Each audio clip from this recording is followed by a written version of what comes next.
अस्सलामुअलैकुम वरहमतुल्लाहि वबरकातुहू। आप सबसे पहले असदुद्दीन ओवैसी साहब का ये भाषण सुने। अब आप सुनो, अब चिढ़ना नहीं, अब रोना नहीं लोग। क्या है, मौलाना हारून को कुछ नहीं बोला था। एमएलए को बोलना मेरा राइट है, हक है। अब हारून साहब क्या बोले, उन्होंने जलगांव से आए ना। अब मौलाना रोना नहीं, अब लोतरांडी नहीं करना तुम। और बाद में नहीं बोला देखो मौलाना को बोले। तुम मौलाना रहे तो मस्जिद में बैठ के वाज करो, तुम सियासी प्लेटफॉर्म पे आए तो फिर सब खुलता, पूरा पूरा खुलता। अब आप नहीं बोलना मौलाना मेरे को बोले, मेरे को बोले। आप स्टेज पे चढ़ेंगे, सियासत के एक एक चीज को बेनिकाब करूंगा, जवाब दूंगा। मेरी फितरत में आदत नहीं है किसी का कर्जा रख के वापस चले जाऊंगा। तो मौलाना क्या बोले, कांग्रेस के उम्मीदवार जीत रहे तो मोदी के इशारों पर हैदराबाद से पतंग लेकर ओवैसी मैदान में उतरते, हम यहां पर पतंग को पूरी तरह से खत्म कर देंगे। अरे तुम कौन है जी? अल्लाह है, अल्लाह खत्म करेगा, अल्लाह इज्जत देगा। तुम कौन है? तुम पैर की धूल भी नहीं हो, तुम समझे ना अल्लाह की नजर में। हम अल्लाह पे भरोसा करते, तुम पे नहीं करते मिस्टर हारून। अब मिस्टर बोले तो बोलेंगे देखो उनको बोले, बराबर बोलते। तुम सियासी प्लेटफॉर्म चढ़ते कि समझो सब गायब। बस इतना समझ लो कि तुमको बावला क्या बना रहे दादा, इतना समझ लो कि बावला क्या बना रहे। बावला ये बना रहे कि तुमको क्या लग रहा, नीम नीम अपनी है, अपनी नहीं है बाबा। साजिद पठान जीतने के बाद बार बार आ रही, नहीं समझो। अरे बोलो 35 साल तक के असद भाई कसम अल्लाह की खा कर कह रहा हूं, ये जुमला सुन लो। अगर अपोलो वालों को लग रहा हूँ मुफ्ती साहब आज गुस्से में जवाब देने को आए। मैं जवाब देने नहीं आया, 11 तारीख पहले से बुक थी मेरी। साथ में वैसे है ना, 11 तारीख और 8 तारीख तुमने 2 तारीख पहले से जिद करके मेरी अकोला क्या लग रहा। मुफ्ती साहब को असद भाई ने बहुत बुरा बुरा बोले तो मुफ्ती साहब जवाब देने आए। नहीं, अल्लाह की कसम मैं असद भाई की बहुत इज्जत करता हूँ, बड़े लिखे आदमी है, बैरिस्टर है, लेकिन अब क्या करना है वही बावले चाले कर रहे। अच्छा वो बैरिस्टर है कि नहीं? अरे बोलो ना यार। अच्छा कल क्या बोल रहे हैं, मुफ्ती हारून, मिस्टर हारून, मेरे मुंह को कोई नहीं लगता, मैं बहुत बड़ा छिछोरा हूँ। मोदी जी बोल रहे था, अगर मैं बोलता तो एमआईएम के भक्तों को बुरी लग जाती। असद अवैसी ने खुद बोले मुफ्ती हारून मैं बहुत बड़ा छिछोरा हूँ। समझा? ये कितने बड़े छिछोरे आपको मालूम है? मैं तो बहुत छोटा आदमी हूँ। इन्होंने जिन उलमा के लिए काबा खोला जाता उनको भी नहीं छोड़े रहे। मौलाना महमूद मदनी को भी इन्होंने बेइज्जत किया। मौलाना महमूद मदनी का कसूर क्या था? सिर्फ इतना ही समझा रहे थे, असद भाई पतंग मत उड़ाओ, बीजेपी का फायदा हो रहा। इनको जो भी समझाने गया बड़े से बड़ा आलिम, इनको काबा का इमाम भी समझाने गया तो उसकी भी बेइज्जती करेंगे। इनको मदीने का इमाम ने समझाया तो उसकी बेइज्जती करेंगे। मैं तो छोटा सा मौलाना मुफ्ती हारून, इन्होंने मेरे उस्ताद मौलाना असद मदनी को नहीं छोड़े, इतने बड़े आलिम को इन्होंने मौलाना महमूद मदनी की बेइज्जती की है। इन्होंने मौलाना सज्जाद नमानी की जूतियां उठाते थे, जूतियां। लेकिन जैसे ही सज्जाद नमानी ने समझाया असद भाई गड़बड़ मत करो, बीजेपी जीतेगी, तो उस दिन से सज्जाद नमानी को निकाला।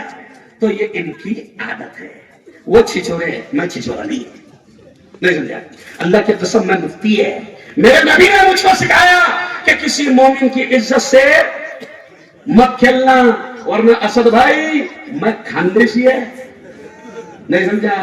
जिस दिन तुमको मालूम नहीं बात, समझ रहे आप? जिस दिन मैं बोलना शुरू करूंगा ना तो शेरवानी की चिंध्या चिंध्या हो जाएगी, लेकिन नहीं क्योंकि मैं मुफ्ती है, मैं बैरिस्टर नहीं है। मैं आपको बैरिस्टर, मैं आपको पढ़ा लिखा इंसान समझता था। और आखिरी जुमला सुनो असद भाई, मैं तुम्हारा शुभ चिंतक हूं, मैं चाहता हूं कि तुम्हारी आखिरत बर्बाद ना हो। असद भाई तुम उलमा की बेइज्जती कर रहे। मेरे नबी ने क्या कहा उलमा के बारे में? अल उलमा वरसतुल अंबिया। मेरे नबी ने फरमाया आलिम नबी का वारिस होता है, उसको जलील मत करना। अगर तुमने उलमा की बेइज्जती की असद भाई तो तुम्हारा पंगा नबी से होगा। अगर तुमने उलमा की बेइज्जती की तो तुम्हारा पंगा अल्लाह से होगा। और अल्लाह से पंगे में कानून नहीं टिका। क्यों? तुमने बोलते ना गया। क्या बोलता है? सिर्फ जोर से बोलना। क्या बोला? गया। नमरूद आया, जोर से मजमानी। नमरूद आया, गया। सद्दाद आया, गया। कारून आया, गया। हमान आया, गया। फिरौन आया, गया। मोदी आया, पतंग भी आई। बोलो जोर से, पतंग भी आई। क्योंकि तुमने उलमा को जलील किया, तुमने उलमा को जलील किया। इसलिए मैं आवाज से कहता हूं कि ये अच्छा कल उन्होंने झूठ बहुत बोले। अरे तुमने लिख के दे रहे चलनी है बाबा। ये कल उन्होंने क्या बोले? ओ मुफ्ती हारून, वो तुम्हारे शहर का आसिफ 20 साल तक जेल में रहा, तुमने क्या करे उसके बारे में? एक्चुअल में असद भाई की गलती नहीं है, वो जो नीचे उनको बावले लिख के दे रहे थे उनकी गलती नहीं है। ये जो अपने बावले थे, वो बावलों ने मेरे बारे में मालूम तो कर लिया था पहले। अरे असद भाई तुम पागल बन गए इन बावलों के चक्कर में। जाओ असद भाई, ये जो आसिफ 20 साल तक जेल में बंद था, जाओ आसिफ से पूछो। लारे मेरे को भाई, क्या बोल रहे यार? ये रे फोटो का छोड़ दे, फोटो देखो मेरा, मैं वीडियो वालों को दूंगा। आसिफ 20 साल जेल में रहा। आसिफ के बच्चों को कुरान मुफ्ती हारून ने पढ़ाया। आसिफ 20 साल जेल में रहा। आसिफ की बेटी का निकाह मुफ्ती हारून ने पढ़ाया। आसिफ के बेटे का निकाह मुफ्ती हारून ने पढ़ाया। और जमीयत उलमा का मैं सदर हूं, जमीयत उलमा का सदर हूं। पूरे मुल्क में जमीयत उलमा बेकसूर मुसलमानों के केस लड़ती है, जिनको फांसी की सजा होती है, जमीयत उलमा उनकी फांसी बचाती है। ये आसिफ को भी फांसी की सजा हो गई थी। जमीयत उलमा ने करोड़ों रुपए खर्च किया 20 साल तक और आसिफ को जेल से छुड़ाया। फोटो देख लेना, आसिफ जेल से आया तो सबसे पहले मुफ्ती हारून का शुक्रिया अदा करने के लिए आया। अरे असद भाई बावले बात मत करो ना बाबा, क्यों जवान को मनवर करने लगा?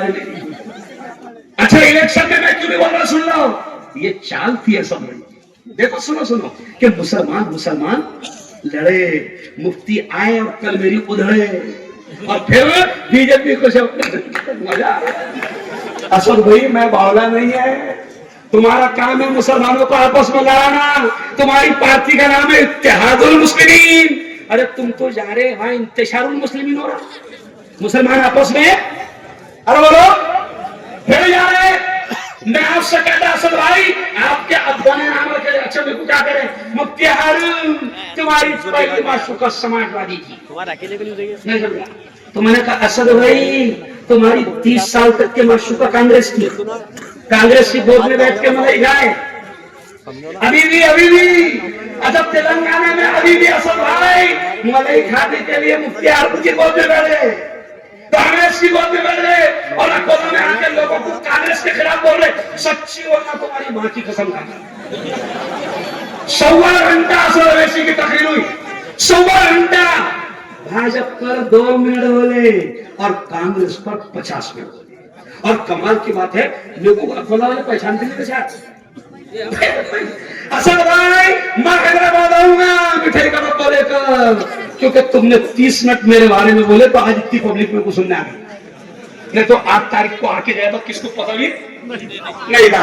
असद भाई का शुक्रिया, असद भाई ने मेरे टीआरपी बोला असद भाई इलेक्शन में तुम चाहते हो कि मुसलमान लड़ने नहीं देंगे हम। ये साजिद पठान वो है, ये साजिद पठान वो है कि जो जिसको अभी आपने मुझसे सुना कि हिंदू भाइयों ने 25,000 वोट दिया, वो है साजिद पठान। तुम क्यों आए हो? 35 साल तक के जब यहाँ बीजेपी थी तो असद भाई के मुबारक कदम नहीं आए थे। और जब पता चल रहा है कि साले मुसलमान जीतता गया तो फिर बीजेपी ने बोली असद भाई तुम्हारा जाना जरूरी बोला मुसलमान जीत रहा। कांग्रेस जिता रही, असद भाई हेलीकॉप्टर कभी दे देते हैं, जाओ तुम। अरे इतना बड़ा नेता और नाले के इलेक्शन के लिए दोबारा। अरे बोला इतना बड़ा नेता और नारे इलेक्शन के लिए कितने बार आया? अरे बोलो, 2 बार आया। अच्छा, साजिद पठान ने हिंदू भाइयों के लिए निधि मांगा तो मुफ्ती फतवा जो जाए रह गया। तेरा भाई अकबर ने 20 करोड़ मांगा वाके तो मंदिर के लिए, काली मंदिर के लिए। देखा वीडियो चलो ऊपर, कहीं है ना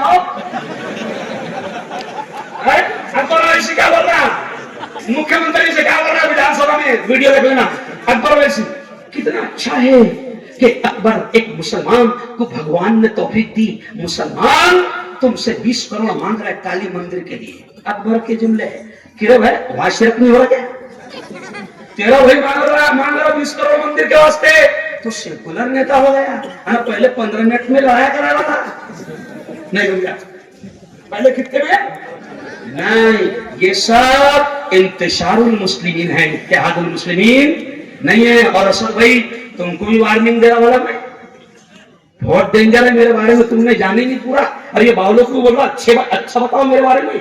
मैं पत्रकार भी है, मैं वायरल न्यूज का मालिक भी है, मैं नजर टाइम्स पेपर का मालिक भी है, मैं जमीयत उलमा का सदर है, मैं कुरैशी बकर कसाब बिरादरी का हिंदुस्तान का अध्यक्ष है, मैं जमीयत उलमा और मुस्लिम पर्सनल बोर्ड के जरिए से हुकूमत की आंखों में आंखें डालकर बीजेपी के खिलाफ बात करता हूं। असद भाई बावले चाले मत करना, गलत जगह हाथ